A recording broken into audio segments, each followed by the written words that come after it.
Hey, what's up? This is DJ Thunderous. I'm actually here with the Bay City Thrashers guitarist Ted Aguilar. How you doing, Ted?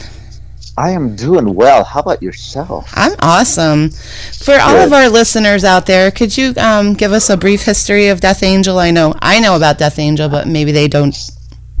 Oh, wow. I'll give you the short version. Get to the point here. The band formed in '82 by it was formed by Rob and Andy, Dennis and Gus.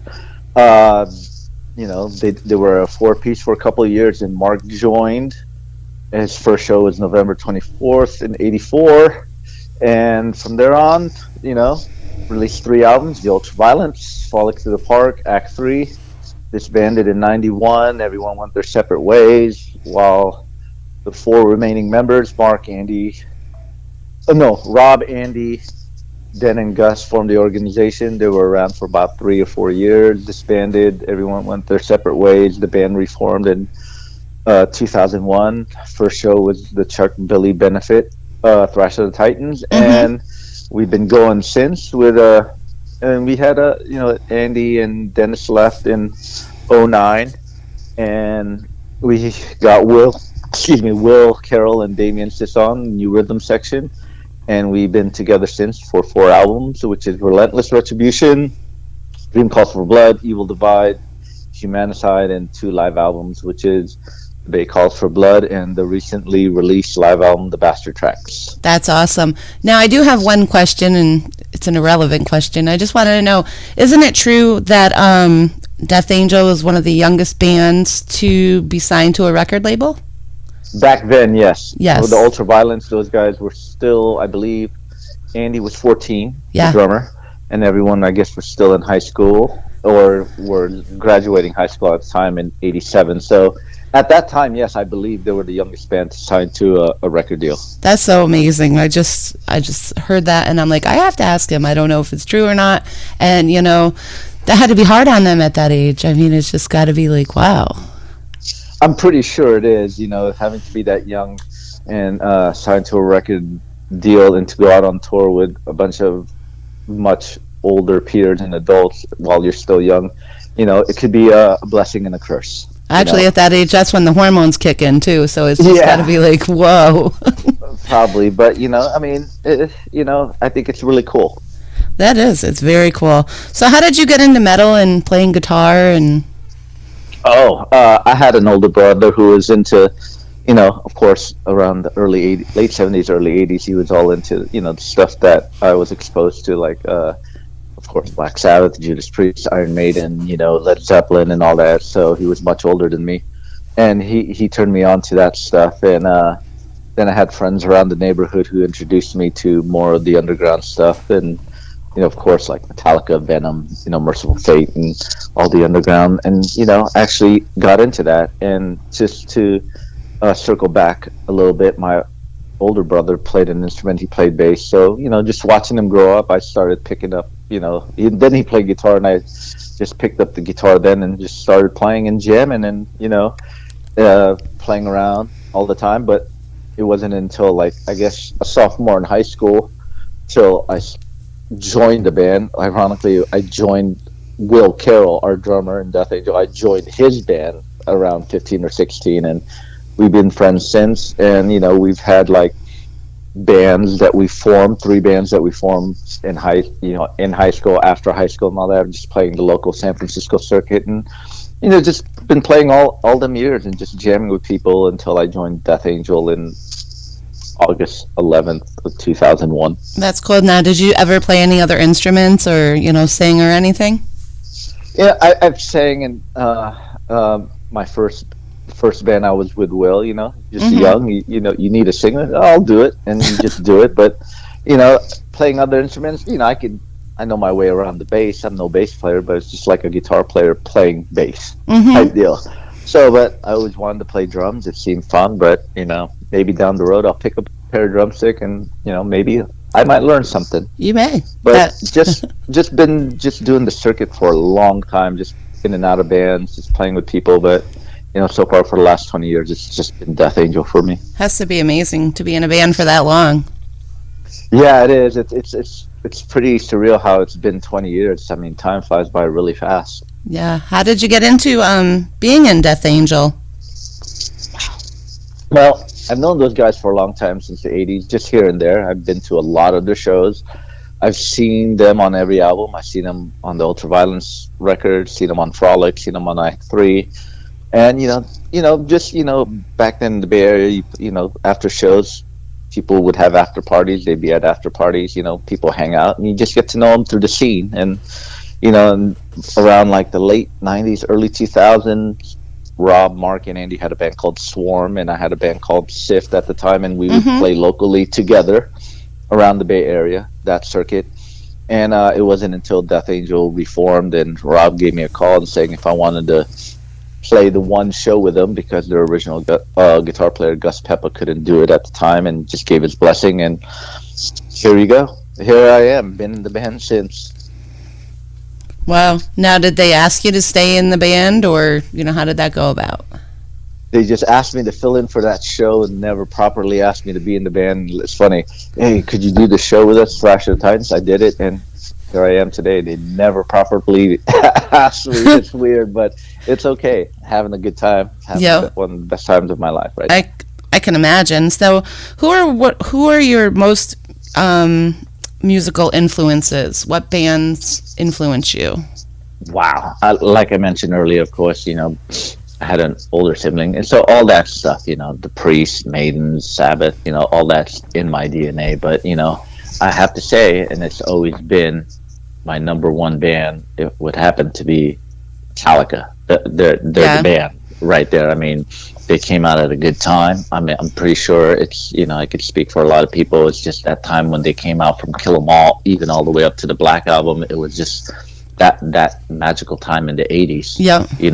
They were the band that spoke to the people who weren't really, who were into like the Priests and Maidens and stuff like that, but they needed something more edgier.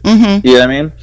And when Kill 'Em All came out, it was just like a breath of fresh air. Like, wow, this is it. And and they were like one of us, like people in the scene, ripped jeans and denim jackets, where you had the Priests and Maidens, where they were more like, they seemed like on top of the world, that you can't touch them. They were just a band playing arenas and you'll never meet them. Where Metallica's like one of us. Just you could see them at a show, on the street, and I don't know. They just had the music for me. I think they wrote great songs. Yeah, my favorite album for Metallica is Master of Puppets, of course. That's like, my favorite album, because and fortunately I saw them on that tour with Ozzy. It was Ozzy on the Ultimate Sin tour, and Metallica and the Master of Puppets, and that was amazing.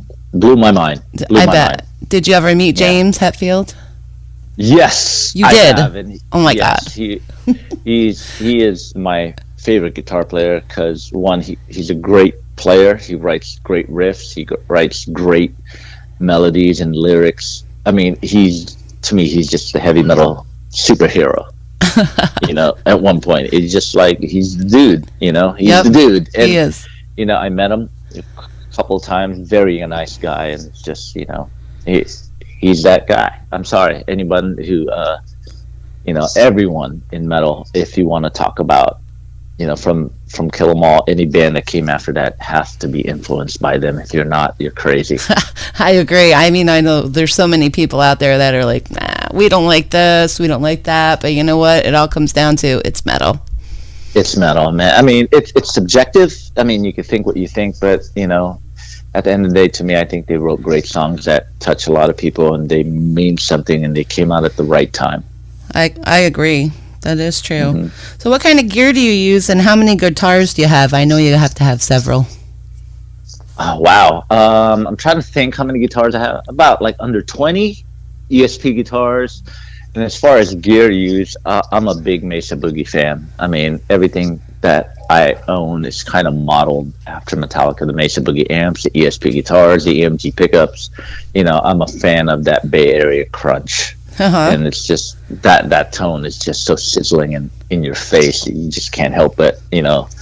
It just does something to you. If you're a big fan of thrash metal, the crunch, the guitar tone crunch is it's a big part of it. So I'm a fan of that. So yeah, the boogies, the ESPs, the EMG pickups, and just crank it loud and have fun. Hell So yeah. that's my mainstay. I mean, no, I mean it all depends on who you ask about gear. There's so much good gear out there, but it all depends on the listener.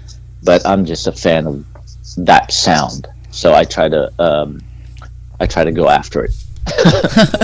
So how's the band doing, and how's Will Carroll feeling?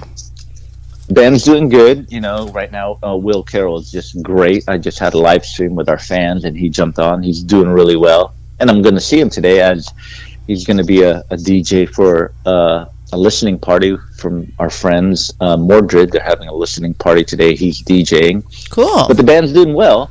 We just played a show last weekend in our hometown of Oakland in the Bay Area. It was Testament, Exodus, and Death Angel at the Fox Theater in Oakland, California, which was an amazing show.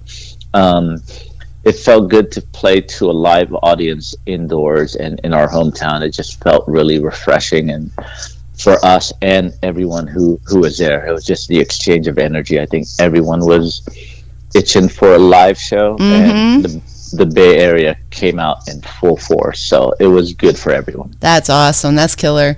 Now, you mentioned you did a live today, and I wasn't actually able to hop on to see that, but I did see one. Was it last week? Is it on every Saturday?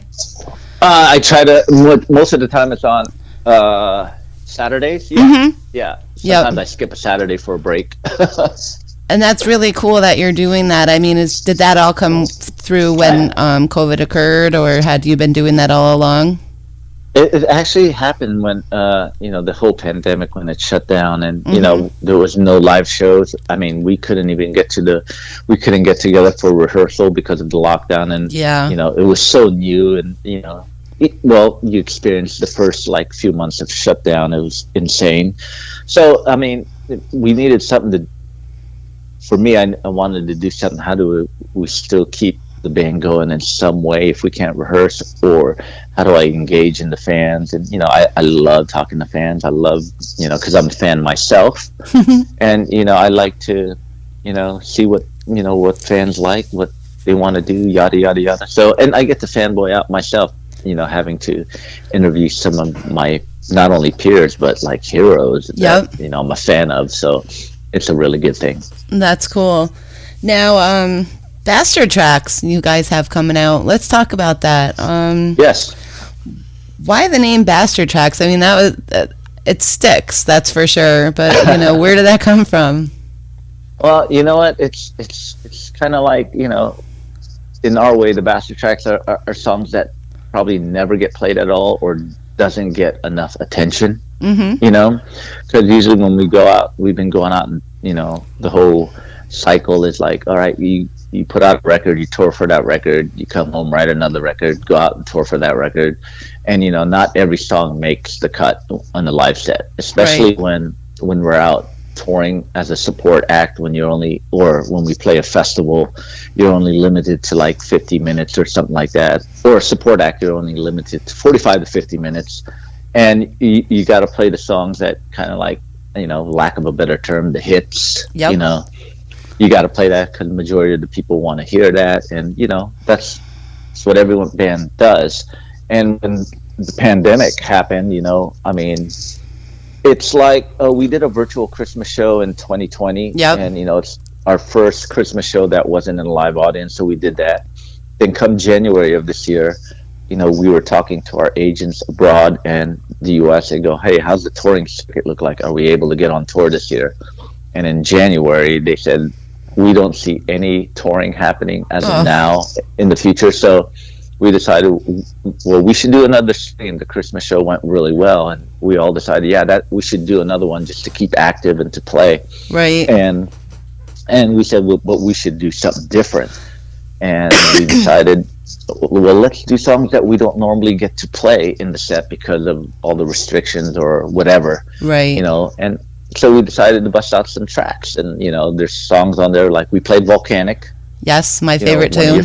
Yeah, we played stuff from Prolic, Guilty of Innocence, Why You Do This, and Alive and Screaming and stuff and Faded Remains, which was from the EP that was released last year. And I think it was good because I guess there were some songs that fans always wanted us to play, especially from Frolic and of course Volcanic, that we never get to a chance to throw into the live set. So we wanted to do a stream, and this is the perfect time to do it, and it's just capturing our headspace at the moment. So that's how the Bastard Tracks came about. And the reason why we call it Bastard Tracks, it's kind of trippy because we're big Game of Thrones fans. Yep. And Jon Snow was a bastard son. He Exactly. barely got any attention, but he was still a good dude. Yep. And these songs barely got any attention, but they're great songs. So on the Bastard Tracks, how come Dethroned wasn't on there? Was that just overplayed too much, or? No, it's we had a list of songs and trying to whittle it down to the songs that you hear on the Bastard Tracks it was hard. I mean, Dethroned was in the list, songs like Word to the Wise was in the list, stuff off Killing Season, but we just thought, let's do this for now and let's see how it goes. And who knows, maybe it might inspire us, or maybe there might be how would you say that? There might be some sort of interest in maybe us doing a part two. A part two. We'll see. The songs that we pick, we feel like, all right, those are cool. It's been a while since we played some of them, and some of them it's like we never played at all. But who knows? There might be another one. I have an idea. You could call it The Other Bastards. There you go. Do you have any other song ideas for that one? I'll have to get you a list. Okay, you do that. Maybe it might make the cut. Who knows? Exactly. You never know. When you guys are out touring, I know you haven't been out touring this year, but what's it like when you're out on stage being Death Angel, and, what's it like touring? Well, it depends on who you ask. Everyone has a different view of touring, but I could give you from my perspective. Touring is great. Don't get me wrong. I love touring. There's always pros and cons in anything you do in life. The pros, you're out doing what you love to do, playing music to people who want to hear it, and having to be in a different city, meet different people, and just playing music to the people who are really into you and coming out and supporting you. The cons, of course, you're away from home and loved ones, but there's always a con to everything. Pros and cons. But touring is great. We love it. We love the stage. We love playing live and exchanging energy with the fans is awesome. And just having to experience different cities, different foods, different cultures, and different things. It's great. And it builds character, and it gives us inspiration too. Because every time we're out on the road for an album cycle, we always pick up new inspirations, whether we're in a different city or walking around or just meeting new people or just listening to discovering something new. So we have a blast touring, and we're a live band. We like to take it to the stage. So touring is one of the best things. And from what I've seen, you guys sound excellent live, as you do well on your CDs and everything. You guys Thank you. Come very close. Thank you. We pride ourselves in working hard in the rehearsal room and making sure we have the right crew to bring with us to project that energy. Because if people want, we put in a lot of time and money into our records, and we want to put in a lot of time and money into our performance. So so people could enjoy. I'm a big fan of when bands put in a lot into their not only the live show, because it's like, wow, because live music is awesome. And when a band comes up there and puts a little extra for the fans, it is, I love that stuff. It's awesome. What's it like when you're meeting a new band or touring with a band that you've never met before? Oh, wow. I mean, we've done a lot of those.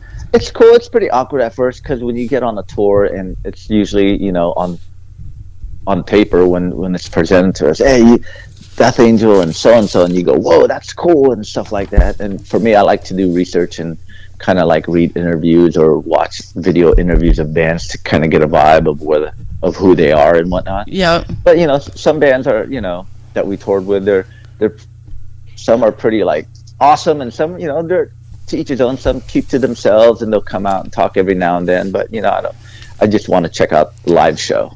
you know, Does, and see if they're good. But it all depends. We had some rough times with other bands, and sometimes we had some good times. But that's part of the whole touring experience. Not so it's everyone's kind going to of, be easy. yeah, it's kind of gets awkward sometimes. Yeah, it is. But such is life. Exactly. Now, I know you have a tour that was canceled with Exodus and Testament. Are you going to be touring with them in 2022? Yeah, actually, that tour got postponed to April, May. So the first date is, I believe, April 5th in California, and we're just going through the United States. I believe, who knows? Canada may be added. I mean, right now there's no Canadian dates due to the landscape of the situation in the world. I can So, imagine. yeah, so I mean, as of right now, it's happening April into May, but I know we're coming to Huntington, New York at the Paramount. Hell I don't know yeah. how close you are to that city, You but can pick us up on your way there. there you go. If we have room. You can make room. No, we'll get it. Yeah, well, we're going to do our best to try to get to that one. We were trying to decide earlier. We were looking at the list, and there's two, it said, in New York. Buffalo and... That's right. Yeah. Buffalo, Huntington, So- and I think the next one would be in Syracuse in Jersey. Okay. And Pennsylvania, I believe. I did see that. Yeah. So Yeah. either way, we're going to have to get to one of them, and maybe we can come backstage and interview you again. Yeah, totally. That's if the COVID restrictions ease up by Exactly. then. Well, Yeah. we could always pray for that. Yeah, we could always pray for that. But we're looking forward to that tour. It did really well in Europe in 2020. We went across Europe. The fans were stoked. I mean, we've toured with Exodus before. We've toured with Testament, but all three bands haven't toured together. And we started off in Europe in 2020, which went amazing. And we talked about we got to do it in the States. People need to see it in the States. So, and it did get postponed to April, May. So we're looking forward for that to happen. And we just did that show here in Oakland in the Bay Area. And it felt good, so we can't wait to take it out to the rest of the United States for people to check it out. Well, I'm sure everybody's stoked about that. That's for sure. To Yeah. have you three together, that's like the perfect show. Yeah. So it's, I think we're stoked on it, and I know fans will be stoked on it because we've seen it in Europe and we've seen it in our hometown. And like I said, we just can't wait for people, whatever dates, whatever city we're coming in on that tour. I think people will really, really be happy to see that every band's awesome on that tour. Everyone brings their A game because it's all about putting the best show possible for the fans. I agree. That's it, Yep. That's the whole deal. So, what's a memorable moment while on tour, either bad or good, something that you remember? There's so many. It's hard to pinpoint out. My memorable moment would probably be my first gig with Death Angel, which is Thrash of the Titans. Yeah. Back 20 years ago, that was a memorable one because it was the first gig. Another memorable one, recording the first album, Death Angel's return album, The Art of Dying. That was memorable. A lot of the albums recording memorable and touring. There's so many. The festivals in Europe. Having to hit places like South America, Asia, Australia, all these places. It's just, there's so many highlights ever since Death Angel reformed till now. There's so many highlights, but I would say, like, for me, it's still the journey, till this right now, that whole journey, and it's not stopping. So it's, a lot of highlights in there, but, I think, we still have more to go.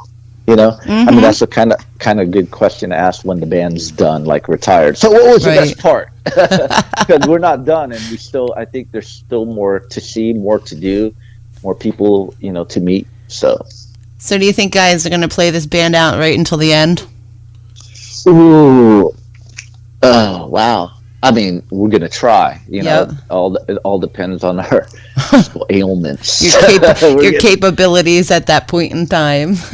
Capability. Yep, exactly. So, I mean, everyone's pretty good at, trying to stay fit and healthy and exercise just so we could do this and stuff, there's just looking out for ourselves, but we plan to do this as long as we can, because we love doing it, and the music keeps us young, but we shall see. But that's the plan, to try to keep going as far as we can. And one thing I do have to say is no one could ever replace Mark's vocals. No one. I agree with you 100%. 100%. You know what I mean? It's like that. If Mark decides to call it a day, I'm there like, nope, we are not moving on. That has to stop. Especially with Rob, because Rob's the main songwriter. If those Yep. two decides to call it a day, it's just like, nope, let's just call it a day. You know? That's You cool. know, there's some bands that, you know, it works for some bands, you know, when they get a different singers, of course, Black Sabbath, Dio, you know, whether you like it or not, Van Halen with Sammy Hagar, it's a different thing, but they were able to go. Right. But with Death Angel, it's like, nah, man, there's certain bands where you cannot continue without a certain member. No, his pitches and tones. No one would ever be able to recreate that. Yeah, it's kind of like a blessing and a curse, because it's when you hear Mark, you know it's Death Angel. Even when I hear like Metal Allegiance and some of the other projects he's done, when I hear his voice, I go, "Oh, that's Mark from Death Angel." Yep. Yeah. So yeah, but I agree with you 100%. All right, so I'm going to tell you my favorite track out of all your albums is Volcanic. And I'd like to know, what's your favorite track? Wow. There's so many, though. I mean, there's so many, but I could give you. That's a really hard one. Why you got to put me on the spot here? I stumped you, huh? Yeah, you did stump me pretty well. I can name you a few. How about that? A Okay. couple. Let me. That works, but I only wanted one. Okay, one. Okay. I'm only kidding. Let me try. It's okay. As of now, recently, well, it's hard because there's a couple of eras to Death Angel. You have the '80s era, you know, which is all the originals. So I kind of keep that separate because that's a special time. You know what I mean? Yes. Then when I joined in 2001, it's pretty much all biased. You get what I'm saying? Yep. So let me give you the '80s era. The '80s era would be Stop from Act 3. Okay. That's my favorite. It's driving. It's really heavy and thrashy, and it has good vocal melodies and good background vocals. It's just something about it. Just I love it. It's really, really good songwriting. And ever since the band reformed, from now, wow, oh Jesus! I'd probably at the moment would probably have to say, Come on. The Moth. The Moth. Yeah. Yeah, I love playing that live, and when I listen to it, I go, man, it's just very intense, and it's just I don't know when I love listening to it on the headphones when it comes up in my shuffle, and playing it live, I still have the same feeling.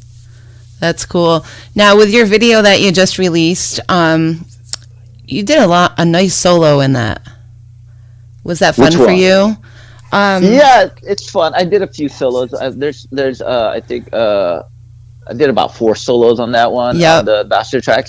It's fun. I'm not really much of a solo guy. Rob's the one, but when it comes down to me doing something, it's fun. It's like, okay, it keeps me on my toes, and I get to do something different. But Yeah.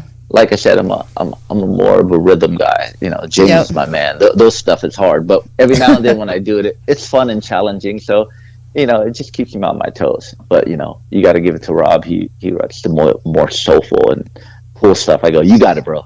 You That got sounds it. So, Absence of Light is the video that I was talking about.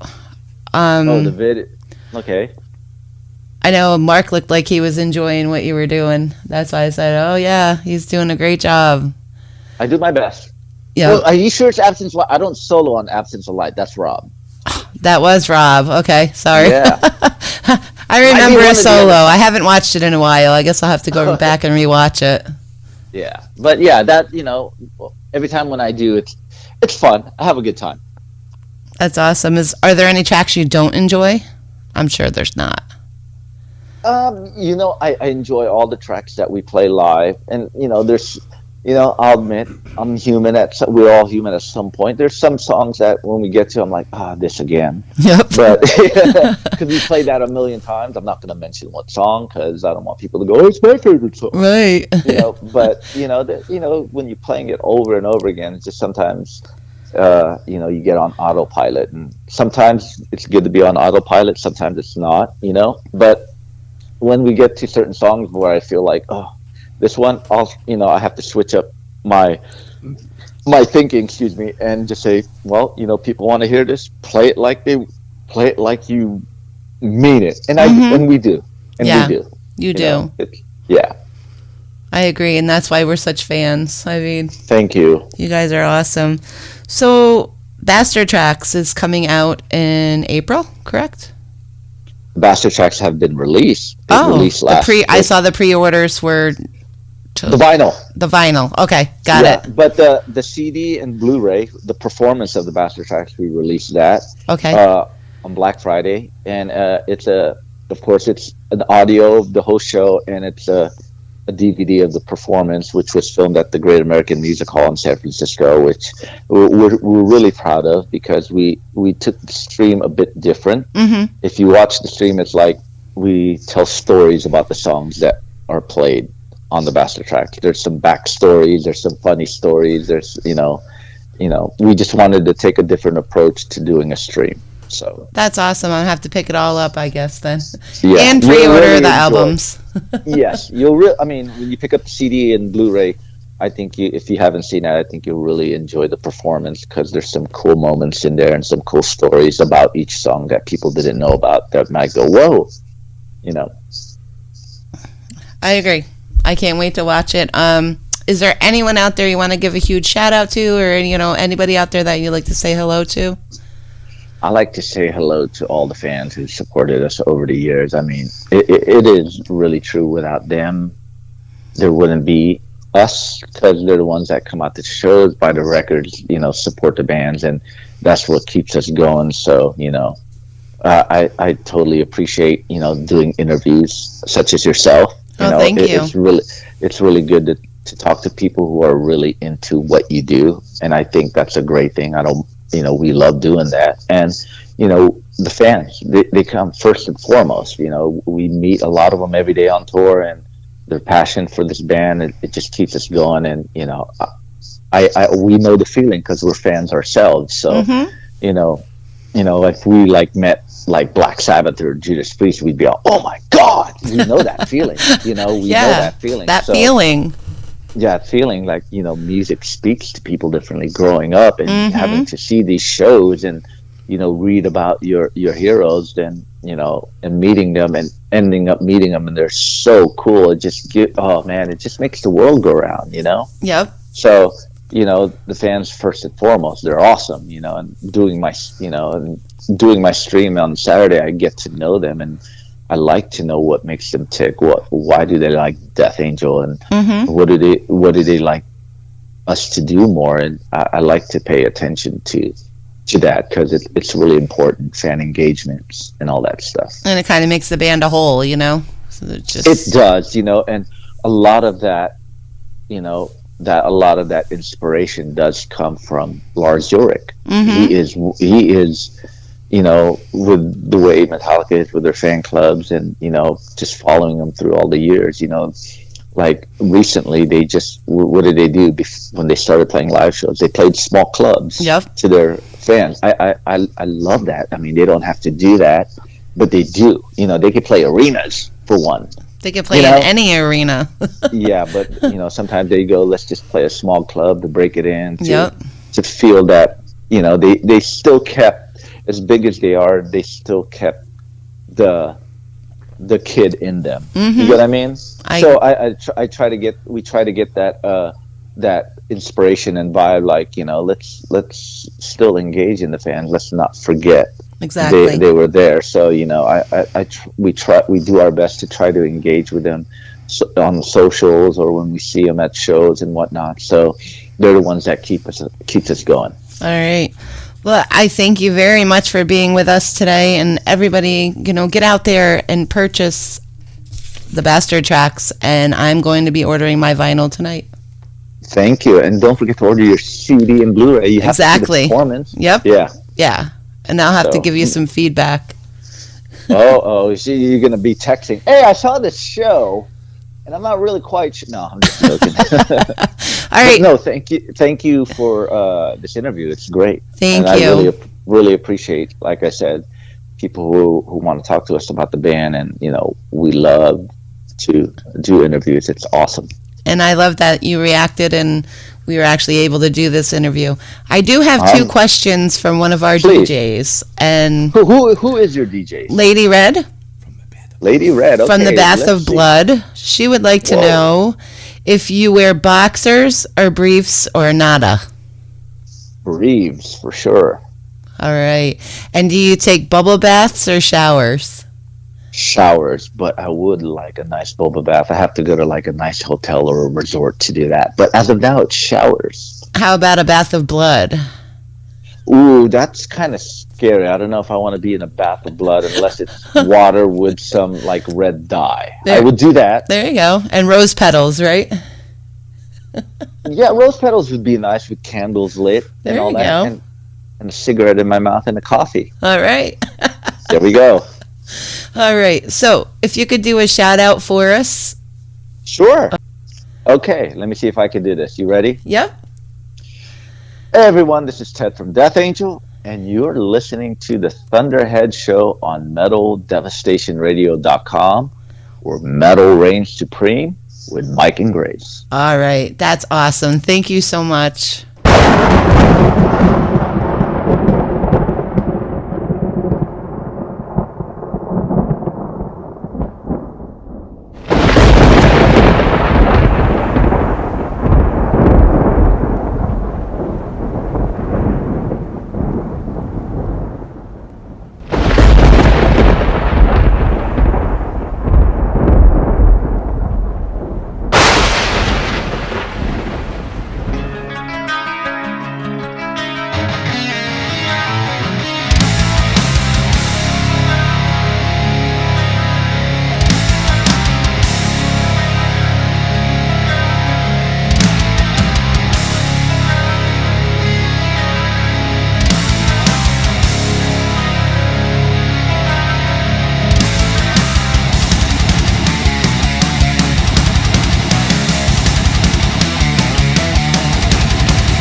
rise until I've gone insane.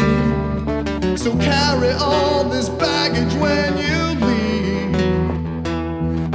Swallow all those bitter pills you take.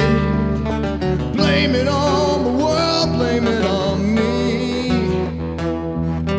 Tolerated too much of your game. Temperamental, unpredictable. The sky turns black when I exhale.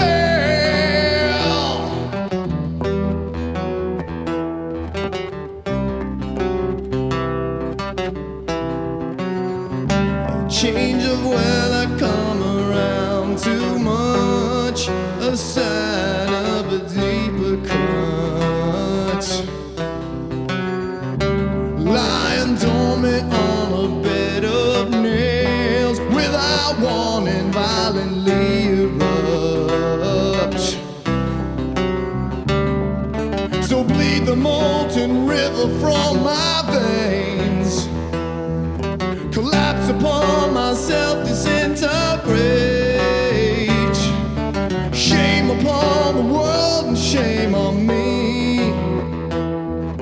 Hate the player, but don't hate the game.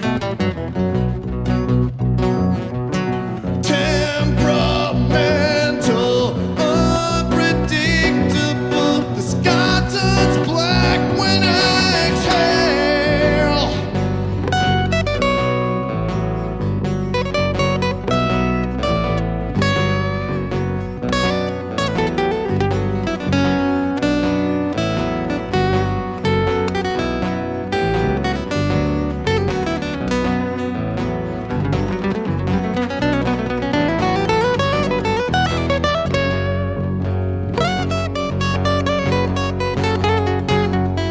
So condescend and patronize my lead.